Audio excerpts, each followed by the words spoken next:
अन्न, जल या दोनों का अनुशासन के साथ त्याग करके शरीर एवं मन के मध्य संतुलन स्थापित करने को व्रत कहते हैं। मन शांत, स्थिर एवं संतुलित रहे तो शरीर ऊर्जा का स्रोत बन जाता है और समाज के लिए रचनात्मक हो जाता है। स्वास्थ्य के साथ साथ लंबी उम्र भी प्राप्त करता है। मानव शरीर ईश्वर की अद्भुत संरचना है जिसमें स्वयं को स्वस्थ रखने का गुण विद्यमान है, यानी सेल्फ हीलिंग हमारे शरीर का एक गुण है, प्रॉपर्टी है। व्रत फास्टिंग के द्वारा इस प्रक्रिया को प्रभावशाली बनाया जा सकता है। व्रत से शरीर के भीतर रोग प्रतिरोधक क्षमता का विस्तार होता है। इसी रोग प्रतिरोधक क्षमता से हम विभिन्न प्रकार की बीमारियों से बचे रहते हैं। कैंसर जैसे रोग हमें छू भी नहीं पाते हैं। व्रत हमारे शरीर के लिए किस प्रकार उपयोगी है? कोशिका स्तर यानी सेलुलर लेवल पर यह कैसे कार्य करता है, इसे समझने का प्रयास करेंगे। हमारे शरीर के सभी अंग यानी ऑर्गन सेल यानी कोशिका से बने हैं। व्रत का प्रभाव कोशिका स्तर पर कैसे होता है, यह हम आपको समझा पाएं तो वीडियो बनाने का उद्देश्य पूर्ण हो जाएगा। प्रिय मित्रों, वीडियो थोड़ी बड़ी हो सकती है पर बहुत ही बड़े रहस्य को उजागर करेगी। आइए शुरू करते हैं। शरीर को चलाने के लिए हमें ऊर्जा की आवश्यकता पड़ती है और ऊर्जा के लिए भोजन करना पड़ता है, पर यह भोजन हमारे शरीर को ऊर्जा के साथ साथ कुछ टॉक्सिन भी प्रदान करता है। इसी प्रकार हमारे शरीर की कुछ कोशिकाएं अपनी आयु पूर्ण करके तथा क्षतिग्रस्त होकर के डेड हो जाती हैं। इन कोशिकाओं को शरीर नष्ट करके प्रोटीन, मिनरल प्राप्त करता है तथा साथ साथ कुछ टॉक्सिन भी प्राप्त होता है। जब हम प्रदूषित वातावरण में जाते हैं तब हमारे शरीर को विभिन्न माध्यम से टॉक्सिन मिलते हैं, यानी हमारे शरीर को कई तरीके से टॉक्सिन प्राप्त होते रहते हैं और ये टॉक्सिन अगर हमारे शरीर में बना रहे तो हमारा शरीर जल्द ही समाप्त हो जाएगा, पर ऐसा नहीं होता है। हमारे शरीर में टॉक्सिन को लगातार हटाने की क्षमता विद्यमान है, फिर भी कुछ टॉक्सिन अवशेष रह जाते हैं और धीरे धीरे शरीर में एकत्र होकर के हमारे शरीर को बीमार कर देते हैं। मोटापा, sugar, high BP, fatty liver, skin disease, cancer, मानसिक रोग इसी टॉक्सिन के प्रभाव के कारण होते हैं। ये टॉक्सिन इतने खतरनाक है तो हमारा शरीर किस प्रकार इन्हें बाहर निकालता है, आइए जानते हैं। हमारे शरीर की प्रत्येक कोशिका के पास लाइसोसोम पाया जाता है। यही लाइसोसोम सभी प्रकार के टॉक्सिन का भक्षण कर लेता है और लाइसोसोम के इस भक्षण प्रक्रिया को ऑटोफेजी कहते हैं, यानी ऑटोफेजी के ही माध्यम से हमारा शरीर टॉक्सिन से मुक्त रहता है। लाइसोसोम को पैकमैन कहा जाता है। जैसे हमारी आंतें हमारे भोजन को पचाती है, उसी तरह कोशिका के अंदर ये लाइसोसोम सभी प्रकार के तत्वों को पचाता है। इसीलिए इसको डाइजेस्टिव सिस्टम भी कहा जाता है, यानी कोशिका स्तर पर सफाई की जिम्मेदारी लाइसोसोम निभाता है।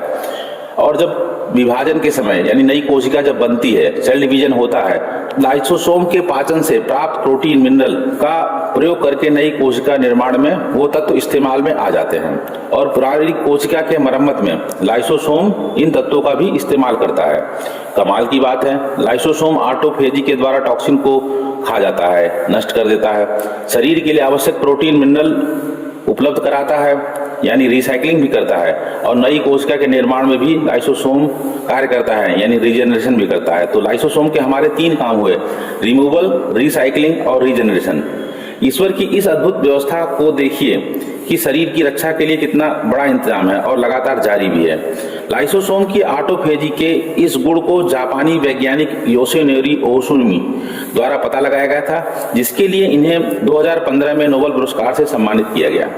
फास्टिंग या व्रत लाइसोसोम को कैसे मदद करता है, आइए जानते हैं। जब हम व्रत करते हैं तो भोजन दूषित वातावरण का त्याग कर देते हैं, यानी टॉक्सिन का प्रवेश शून्य करने का प्रयास करते हैं। इस प्रकार लाइसोसोम के ऊपर जो टॉक्सिन को हटाने के अधिक भार था वो कम हो जाता है और लाइसोसोम शरीर को जल्द ही टॉक्सिन फ्री बना देता है। जब हम भोजन अधिक मात्रा में बिना सोचे समझे लेते हैं, यानी टॉक्सिन का स्तर बढ़ा देते हैं। जब टॉक्सिन शरीर की निश्चित मात्रा से अधिक हो जाता है, यानी लाइसोसोम के हटाने की क्षमता से अधिक हो जाता है, तब ये शरीर विभिन्न प्रकार की बीमारियों का घर बन जाता है।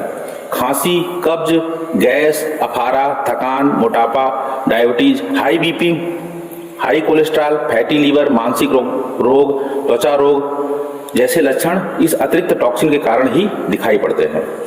हमारे शरीर में लीवर, जहां पर भोजन पाचन के उपरांत स्टोर होता है, वहां पर सबसे ज्यादा केमिकल रिएक्शन चलते रहते हैं, वहां पर टॉक्सिन भी अधिक बनता है। और लाइसोसोम इन टॉक्सिन को लगातार हटाता भी रहता है। पर अगर हम व्रत रहें तो इन टॉक्सिन की मात्रा बाहर से कम हो जाएगी और जो शरीर में मौजूद टॉक्सिन है लाइसोसोम उनको हटा देगा और जल्दी हमारा लीवर तरोताजा होकर के स्वस्थ हो जाएगा। अब हृदय की तरफ देखिए कि जिसकी कोशिकाएं लगातार बिना थके काम कर रही हैं और क्षतिग्रस्त भी होती रहती हैं, पर हम व्रत रहें तो ये लाइसोसोम हृदय की कोशिकाओं को सदैव जवान बनाए रखेगा।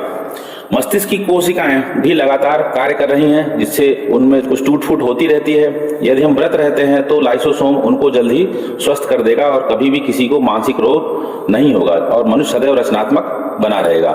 जब हम व्रत रहते हैं तो सबसे ज्यादा आनंद आंतों को आता है, क्योंकि पाचन तंत्र उस समय कार्य कम करता है और वह पाचन क्रिया मंद हो जाती है और ऑटोफेजी क्रिया प्रभावी ढंग से कार्य करती है। सारी गंदगी शरीर से बाहर निकाल दी जाती है। व्रत के कारण पाचन संबंधी बीमारी नहीं होती है। सोचो दोस्तों, जब हम हमेशा खाते रहते हैं तो इस दशा में लाइसोसोम की ऑटोफेजी प्रक्रिया मंद पड़ जाती है और सभी अंग बीमार होकर के पूरे शरीर को बीमार कर देते हैं। आप सभी को व्रत का महत्व अब समझ में आ गया होगा। व्रत सेल्फ हीलिंग प्रोसेस को मजबूत बनाता है, जिस कारण हम सभी स्वस्थ रहते हैं। इसी कारण आयुर्वेद में व्रत को सर्वोच्च कोटि का औषधि का दर्जा दिया गया है। व्रत कई प्रकार से किया जाता है, पर रात्रि का व्रत सबसे आसान एवं प्रभावी है। रात्रि का भोजन यानी डिनर तथा सुबह के नाश्ते में यदि 14 से 18 घंटे का अंतर है तो शरीर सदैव स्वस्थ बना रहेगा और कुछ अतिरिक्त कार्य भी नहीं करना पड़ेगा। साप्ताहिक व्रत वीकली फास्ट जैसे लोग सोमवार मंगलवार को रहते हैं तो उसमें केवल जल और फल का सेवन करना चाहिए, न कि भरपेट भोजन का सेवन करना चाहिए। पाक्षिक व्रत 15-15 दिन के अंतराल पर होता है। एकादशी व्रत भी लोग उसे कहते हैं। यह इस व्रत में केवल जल और इलेक्ट्रोलाइट का प्रयोग करना चाहिए। नींबू पानी पीना चाहिए, कॉफी ले सकते हैं, ग्रीन टी भी ले सकते हैं। पर प्रायः देखा गया है कि लोग व्रत करते हैं उसमें फल, जूस, दही, मखाना, मूंगफली, व्रत वाली पूड़ी, हलवा आदि का सेवन करते हैं। यह व्रत थोड़े ही है, यह मात्र भोजन का बदलाव है, मन को समझाने का तरीका है। इस तरह व्रत नहीं रहना चाहिए। व्रत में नींबू पानी, इलेक्ट्रोलाइट, ग्रीन टी, कॉफी के साथ साथ 4 से 5 लीटर पानी का सेवन करना चाहिए। इस व्रत से ही धन, समय एवं भोजन बचाने में आप कारगर हो पाएंगे। अपने देश में महिलाएं सबसे ज्यादा व्रत रहती हैं और यदि वो अनुशासन नियम से रहें तो वो सदैव जवान एवं सौंदर्ययुक्त बनी रहेंगी। पर इस व्रत की चर्चा हम अगले वीडियो में करेंगे। सुनने के लिए बहुत बहुत धन्यवाद।